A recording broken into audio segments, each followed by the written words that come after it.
Quero pedir que você abra a sua Bíblia no Salmo 19. Salmo 19.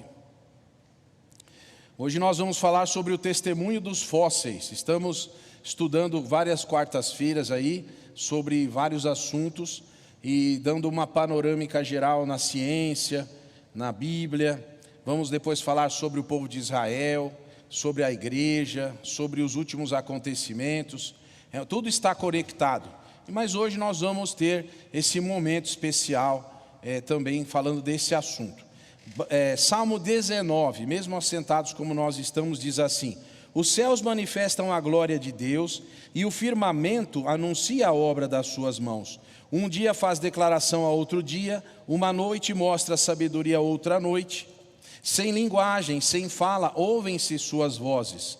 Em toda a extensão da terra e as suas palavras até o fim do mundo. Neles pôs uma tenda para o sol, que é qual noivo que sai do seu tálamo e se alegra como um herói a correr o seu caminho. Sua saída é desde uma extremidade dos céus e o seu curso até a outra extremidade deles, e nada se furta ao seu calor. A lei do Senhor é perfeita e refrigera a alma. O testemunho do Senhor é fiel e dá sabedoria aos simples. Amém, amém. Tudo bem, hoje nós queremos falar sobre um assunto que fascina muita gente, que são os fósseis. Então eu quero começar dizendo que nós temos muitas possibilidades aí, muito assunto para falar hoje, mas vou tentar ser bem rápido nesse assunto, porque basta uma geral aí, a gente vai entender já bem. Bom, o que é fóssil, né? Fóssil é quando algo foi, petrificado, ficou registrado que aquilo existiu, e então isso é encontrado em vários lugares do mundo. Animais, plantas e várias outras coisas que existem aí. Então, veja só a próxima foto aí de uma árvore. Isso é uma árvore, foi petrificada, tá vendo? Só um comentário aqui que eu não quero perder. Isso daqui é uma árvore que foi petrificada, tá certo? Os cientistas dizem que cada uma dessas camadas aqui são milhões, milhares de anos. Só que a árvore estava aqui, ó. A árvore passou, como é que uma árvore passou por tudo isso daqui? Então, são umas coisas esquisitas que a gente vai ver hoje aí, daqui a pouco, tá? Que não tem muita explicação. Olha só uma planta, olha só. Isso é um tipo de samambaia aí também petrificada, tá vendo? Muito bem. Nos últimos 150 anos, os cientistas descobriram e catalogaram milhares de fósseis, restos de plantas e animais. Muitos são registros de plantas e animais que hoje estão extintos. Muitos outros são idênticos a plantas e animais ainda vivos. Está vendo esse peixe aí que foi encontrado petrificado? Passa o próximo aí. Olha, ele está vivo, assim, não ele, né? Um peixe igual a ele, ó, igualzinho. Está aí ainda, não aconteceu nada, não mudou nem a cor dele. Então é interessante, a cor lógico que mudou porque ali virou pedra, né? Mas o mesmo peixe, com as mesmas características, não mudou nada. Se isso aconteceu em bilhões de anos, como é que o peixe está aí ainda? Não o mesmo, mas da mesmo tipo. Mas vamos em frente. Os fósseis estão espalhados por muitas e diferentes formações rochosas. Os fósseis são partes solidificadas de plantas e animais que foram preservados pela petrificação. Às vezes os ossos e dentes são preservados, os poros cheios de matéria mineral, e nesse caso o material duro do osso ou do dente permanece intacto, sem alterações. Em outros casos, a substância orgânica da parte dura foi dissolvida e substituída, geralmente partícula, por matéria mineral, tal como sílica ou carbonato de cal. A madeira é comumente preservada dessa maneira, e o processo pode ser tão delicado que as células e outras estruturas microscópicas da madeira são preservadas mesmo depois que toda a matéria orgânica já desapareceu. Aí é um tronco de uma árvore petrificado, tá vendo? O tempo mudou a constituição da árvore, mas a forma se manteve inalterada. Os evolucionistas imaginam que os estratos é aquelas camadas que eu agora há pouco mostrei, contendo fósseis, desenvolveram-se gradualmente por um período de milhares e milhões de anos. Para que o fóssil de um organismo morto se forme, esse organismo precisaria ser preservado por uma das corrupções das forças que de outra maneira o teriam desintegrado, muito antes que os seus componentes físicos fossem substituídos, quase molécula por molécula, nos depósitos minerais. É notável que milhares de plantas e animais tenham sido preservados dessa maneira. Alguns fósseis representam todo o organismo, até mesmo as partes moles, de maneira típica, se desfariam antes que a calcificação ocorresse. Como essa notável preservação aconteceu e como explicar os imensos depósitos de fósseis que parecem quase como sepulturas em massa devido à abundância de fósseis? Uma teoria de fossilização consiste com o modelo criacionista. O sepultamento imediato é o primeiro requisito para a fossilização e deveria ser de tal maneira que excluísse o ar a fim de evitar a oxigenação do organismo. Aqui um atentar em especial, quero que você veja aqui, ó. Você está vendo essa massa aqui dentro desse peixe? Isso daqui é o almoço dele. O almoço dele foi preservado junto com ele. Provavelmente ele foi preso naquele lugar que ele estava e o ar foi retirado quase que imediatamente. E esse aqui, o que ele estava fazendo? Almoçando. Ele não conseguiu terminar o almoço e foi esse outro aqui também, ó. Se você conseguir observar que tem um peixe aqui, e aqui também. Olha quantos estavam almoçando na hora que aconteceu um evento, e como que travou esse peixe aí dentro do lugar onde ele estava. Muito bem. Geralmente esse sepultamento é efetuado por sedimentos trazidos pela água, de modo que os restos fósseis das criaturas que habitam em regiões mais superficiais dos mares, rios e lagos são os mais comuns. Assim, o registro não é verdadeiramente representativo de todos os habitantes. Organismos do mar profundo são comparativamente desconhecidos, porque muito pouco desses depósitos foram trazidos até a terra. Os depósitos formados perto das foz dos rios, às vezes, contêm restos de animais terrestres, mas essas inclusões são puramente acidentais, e assim como os fósseis dos organismos no mar profundo, bem pouco comum acontece com eles. Materiais trazidos pelo vento, tais como cinzas vulcânicas, às vezes produzem fósseis de animais terrestres, lamaçais e pântanos areias movediças também têm apresentado fósseis de animais terrestres, mas são relativamente pouco comuns. Muitas camadas de fósseis poderiam ter sido formadas mais por meios catastróficos do que ao longo de milhares e milhares de anos de formação, representados pela explicação dos evolucionistas. Então veja aí, por exemplo, tem um slide aí, que é esse aí, olha, um monte de animais que foram pegos de surpresa e foram presos pela lama quase que imediatamente. E aí então os ossinhos dele foram preservados, está vendo? Você nem consegue contar quantos tem aí, né? Muito bem. Em uma caverna em Maryland, foram encontrados restos de fósseis de dúzias de diferentes mamíferos, junto com os de muitos répteis e aves. Esses fósseis representam animais de regiões tropicais, temperadas e polares, juntos em uma única sepultura. Que coisa esquisita, né? Imagine você que tem no mesmo lugar animais até dos polos ali. É muito estranho isso. Na Alemanha, há camadas de uma forma de carvão de pedra marrom, contendo grande quantidade de fósseis de plantas, animais e insetos de diversas regiões e climas do mundo. Como explicar isso? Animais do mundo inteiro numa caverna?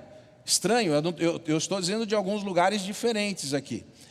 A notável preservação desses animais é uma prova espantosa de um súbito sepultamento.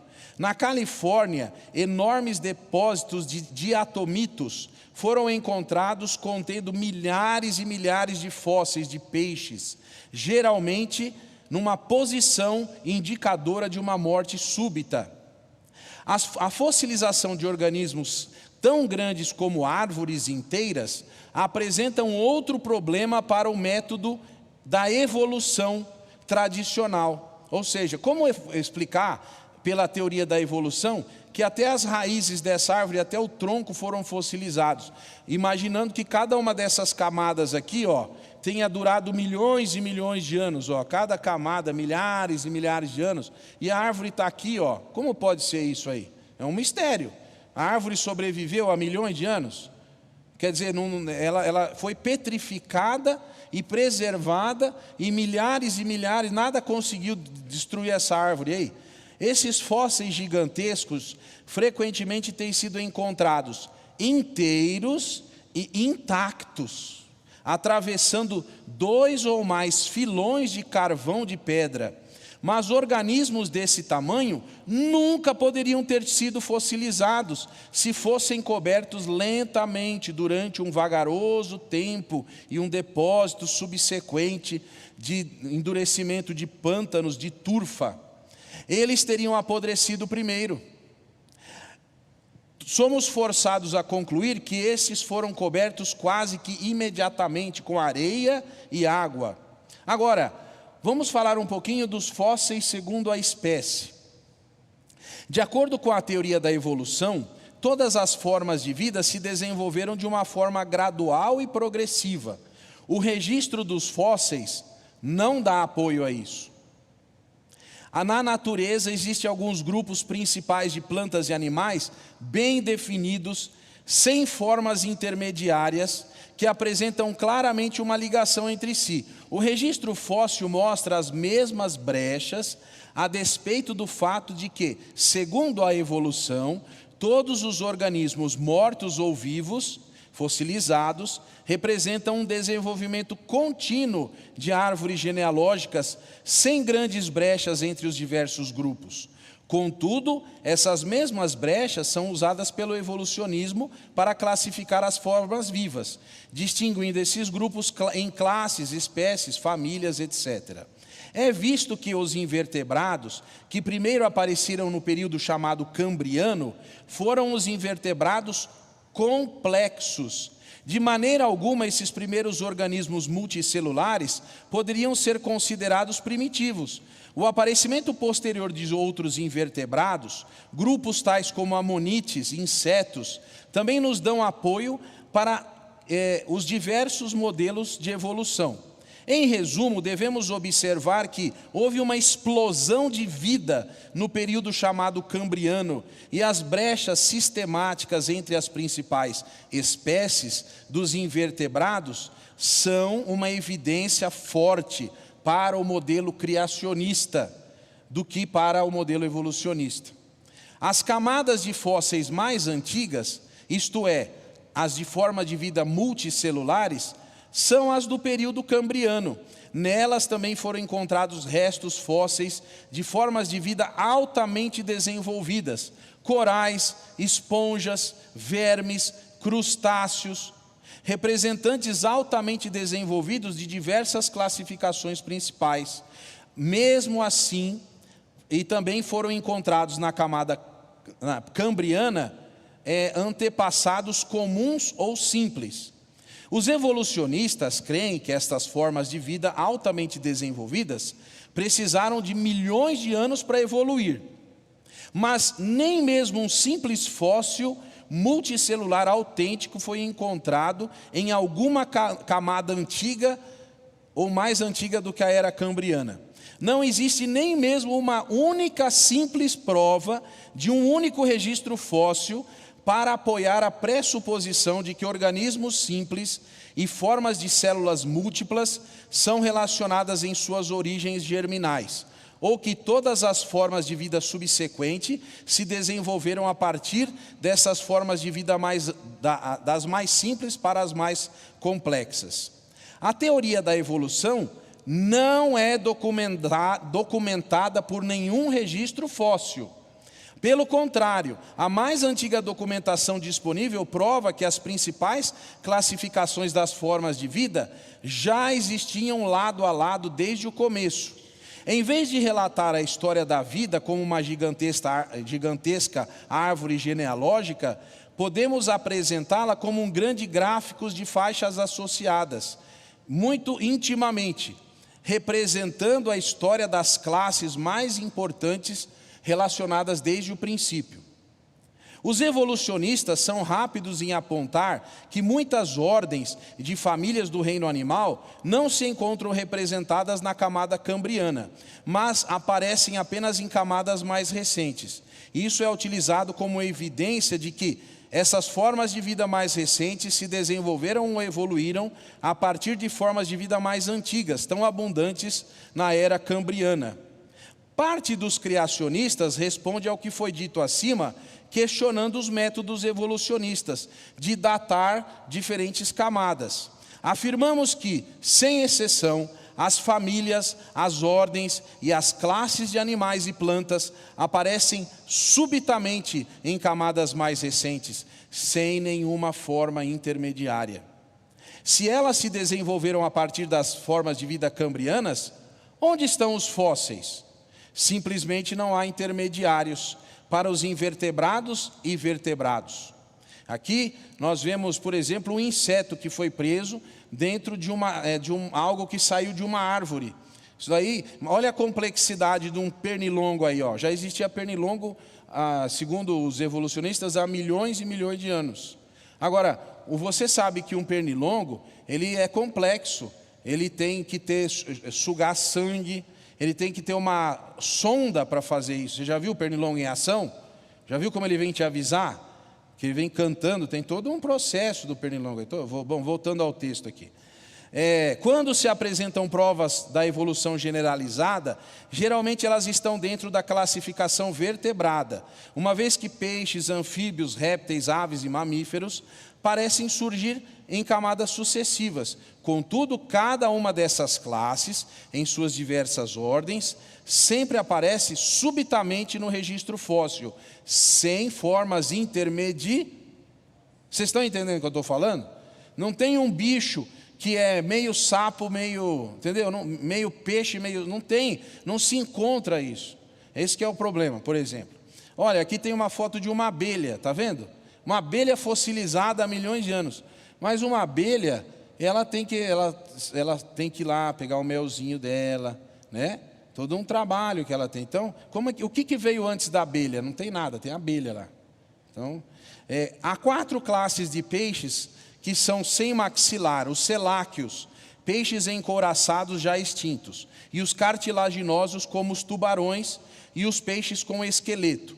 Os primeiros grupos, que alegam ser os antepassados dos peixes modernos, contêm diversas ordens que diferem grandemente entre si, as quais não se encontram ancestrais comuns entre os fósseis. Os celáqueos aparecem na camada em que os esperaríamos, segundo o modelo evolucionista. Encontrar os ancestrais dos peixes cartilaginosos e com ossos, contudo, os celáqueos são por si só um grupo extremamente variado, com suas próprias espécies, e qualquer derivação dos peixes mais desenvolvidos dos celáqueos seria anatomicamente impossível. Além disso, os peixes cartilaginosos e os de ossos aparecem subitamente, sem nenhuma forma transacional no registro fóssil. De acordo com os evolucionistas, os anfíbios evoluíram dos peixes, um processo que deve ter requerido, segundo eles, milhões de anos, e um número tremendamente grande de formas transicionais para alcançar tão grande transformação através de mutações adaptativas e gradativas. Diversos grupos de fósseis de peixes foram apontados como fornecedores das formas transicionais que levariam aos anfíbios. Mas não aparece que nenhum fóssil foi encontrado e pôde ser autenticado como forma transacional de qualquer um desses peixes. Em vez disso, descobrimos que várias ordens de anfíbios aparecem simultaneamente, com notáveis diferenças entre si e sem nenhum ancestral conhecido. É preciso destacar que muitos evolucionistas discordam da opinião dos criacionistas. A linhagem dos anfíbios torna-se ainda mais confusa quando descobrimos que durante a era chamada Mesozoica não existiram anfíbios. Entre diversos anfíbios extintos na era Paleozoica e as 3 subclasses vivas de anfíbios da atualidade, não existe nenhum elo fóssil. Julgamos pelo sistema de datas dos evolucionistas que é completamente indigno de confiança e que nenhuma das diversas formas de anfíbios se desenvolveram relativamente rápido demais dos protótipos anfíbios originais criados por Deus. Durante muito tempo defendeu-se que os peixes, segundo os evolucionistas creem, teriam dado surgimento aos anfíbios. E eles teriam sido extintos cerca de 70 milhões de anos passados, nas rochas que os evolucionistas presumem ser de 70 milhões de anos, ou mais jovens. Jamais foi encontrado algum fóssil de peixe. Em 1939, entretanto, esse tipo de peixe foi encontrado vivo e bem afastado da costa da África, e um peixe opterígeo híbrido do gênero Latimeia. Ele foi retirado da profundidade de cerca de 1.524 metros. Ele ainda é exatamente o mesmo peixe que supostamente deu origem aos anfíbios e que se multiplicaram há milhares de anos. Seria realmente assustador crer que ele permaneceu tão estável genética e morfologicamente durante todos aqueles milhões de anos, enquanto seus primos estavam evoluindo até chegar ao homem. Além disso, como qualquer criatura poderia ficar nessa terra durante 70 milhões de anos sem deixar nenhum registro fóssil? Talvez exista algo errado com as pressuposições dos evolucionistas. Os evolucionistas têm menos problemas quando afirmam a sua crença de que os anfíbios evoluíram em répteis. Isso não acontece por causa de claras evidências, mas porque as estruturas esqueléticas dos anfíbios e répteis são bastante semelhantes. A origem dos animais de sangue quente. Os animais de sangue quente são os únicos capazes de manter a sua temperatura do seu corpo estável, relativamente elevada. A origem dessa condição é um problema que os evolucionistas são incapazes de resolver. Os mamíferos também são esqueleticamente semelhantes aos répteis, mas suas partes moles são muito diferentes. Pelos, pele, glândulas mamárias. As diferenças mais notáveis entre as partes esqueléticas dos mamíferos e dos répteis são as orelhas e os maxilares. Todos os mamíferos, tanto fósseis quanto vivos, têm apenas um osso maxilar inferior. Todos os répteis, fósseis ou vivos, têm pelo menos 4 ossos, quatro ossos de cada lado do maxilar inferior. Todos os répteis têm apenas um osso auricular de cada lado. Não existe um único fóssil com formas transitórias de maxilares e ouvidos. Nem mesmo um único exemplo referente à origem do vão de uma série transitória pode ser documentada. Aqui eu queria que você mostrasse, Eunice, o fóssil de um morcego. Olha só, isso é um morcego fossilizado. Morcego, vocês sabem que é um mamífero que voa, né? Olha aí, então aqui acharam vários morcegos fossilizados. Muito bem. Aqui uma vez também encontraram um animal que deram o nome de Archaeopteryx. Esta ave tinha asas, tá bom? Já tinha asas, não acharam nada que foi uma asa crescendo e tal, né? Assim como é que eu vou falar? Até a galinha voa, né? Já viram galinha voando? Eu já vi, quando aparece, está com medo, ela voa. Voa até dessa altura assim. Agora veja, esse fóssil que vai mostrar na próxima foto aí, que é o Archaeopteryx, ele contém apêndices parecidos com presas nas bordas das asas, dentes, vértebras voltadas para fora do longo da cauda e um pequeno osso peitoral. Contudo, essas características não provam que é uma forma transitória entre répteis e aves, uma vez que alguns pássaros vivos hoje possuem características semelhantes, como as presas nas asas. Muito bem, examinemos algumas indicações de que plantas e vida animal foram criadas em diversos grupos ou espécies, e a partir das quais vamos observar aqui o modelo macroevolucionista. Quando observamos a falta de evidências para a evolução nas ordens dentro das classes dos mamíferos, também chegamos à mesma conclusão.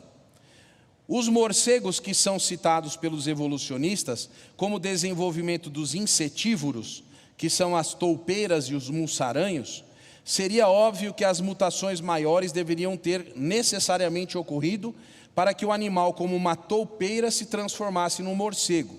As mãos dos insetívoros teriam que crescer enormemente, uma vez que a membrana interdigital do morcego é esticada entre os 4 dedos prolongados e as pernas posteriores. Foram encontrados morcegos fósseis, alguns nas descobertas anteriores ao estágio terciário. Mas, novamente, os mais antigos morcegos continuam sendo morcegos. Sempre, não tem jeito. Os morcegos evoluíram de antepassados. Olha aí, isso é uma toupeira, tá? Os evolucionistas dizem que o morcego veio da toupeira, mas não acham nenhuma forma. Como que a mãozinha da toupeira cresceu de uma hora para outra e saiu voando? Isso não acha nada disso. Muito bem. As diferentes famílias roedoras aparecem no registro fóssil sem nenhuma forma transitória. O esquema evolucionista não tem explicação para a origem dos castores, dos porcos-espinhos, do velho mundo. Lebres e coelhos costumam ser considerados uma subordem dos roedores, mas até hoje não foram encontrados em uma ordem, formas transitórias. Eles também são intrinsecamente diferentes porque não podem ser classificados em nenhuma outra ordem de mamíferos. Até os fósseis mais antigos desses animais exibem todas as características especiais da ordem contemporânea. Passa para a próxima foto. O que vocês acham que é isso daí? É um macaco. Como que a gente sabe que é um macaco? A gente não deveria saber, porque ele não deveria parecer com nada que temos hoje. Mas o macaco fossilizado é exatamente igual ao macaco que nós temos hoje aí. Entendeu? Se foi isso há milhões de anos, então o macaco que tem hoje aí, ele não evoluiu de nada, ele ficou parado. Ele falou assim, pode passar na minha frente, eu não quero. O mesmo acontece com as 30 ordens dos primatas. Esse tipo de problema também afeta a classificação humana. Os biólogos consideram o homem como parte da ordem dos primatas, que também inclui os lêmures, os símios e os macacos. Para os evolucionistas, os primatas se desenvolveram a partir de uma ordem dos insetívoros. Contudo, eles não foram capazes de traçar a verdadeira origem dos primatas inferiores, os lêmures e as marmotas. O registro fóssil não tem formas transitórias. Os fósseis existentes dos primatas inferiores são quase idênticos em forma aos animais vivos atualmente. Não existe nenhuma indicação de transição dos primatas inferiores para outros macacos ou símios. Muito bem, agora quero falar rapidamente, eu não vou ler aqui, mas quero falar sobre o carbono 14. Os cientistas usam esse método de datação, e os evolucionistas também. Eles usam um negócio que nós ouvimos falar que é o relógio atômico, ou seja, quanto de radioatividade um ser vivo recebeu até chegar aos dias de hoje. Então, a quantidade de chumbo que tem na decomposição. Acontece que, então, eles olham isso, pode passar para o próximo desenho, o próximo, eles veem a quantidade de nêutrons, que, por exemplo, tem uma árvore, aí o animal comeu a árvore, virou ossos, e eles calculam isso. Ocorre que apenas o material radioativo e nenhum outro produto material decomposto, como chumbo, então outra coisa radioativa não estava presente, só tinha chumbo, não tem sol, não tem possibilidade de ter urânio, nada, só chumbo. Então é meio falho isso daí. Uma outra coisa, nenhum produto intermediário ou final pode ter sido acrescido nem perdido no processo de datação. E terceiro, o tempo da decomposição radioativa não pode ter variado desde o começo. Na verdade, os cientistas fazem apenas determinar a quantidade de produtos inicial e a decomposição restante da amostra. Determinar a idade exige cálculos baseados em pressuposições anteriores. Se essas pressuposições são verdadeiras, a idade calculada é realista, mas até que essas pressuposições possam ser apoiadas, nenhuma data baseada nelas pode ser conhecida com certeza. Há algumas perguntas de até que ponto exatamente o presente pode ser estendido ao passado, especialmente quando estão envolvidos, conforme os cientistas, bilhões de anos. Enquanto Eunice passa algumas fotos de árvores, macacos e bichos aí, quero dizer, o registro objetivo não apoia o modelo evolucionista. Eu vou repetir. O registro objetivo dos fósseis não apoia, é um tiro no pé, que nem alguém fala assim, sabe? Não apoia. Muito pelo contrário, o registro é consistente com o modelo criacionista. Se a teoria geral da evolução fosse verdadeira, o registro fóssil quase certamente forneceria confirmação abundante, ou pelo menos não daria testemunho das inconsistências do sistema evolucionista. No entanto, verificamos que o registro fóssil carece de verificação objetiva significativa da evolução, com várias inconsistências. Estamos convencidos de que nenhum fato na ciência, inclusive as evidências objetivas dos fósseis, jamais estará em controvérsia com a narrativa da sua Bíblia. Próxima semana, quem são os seres humanos?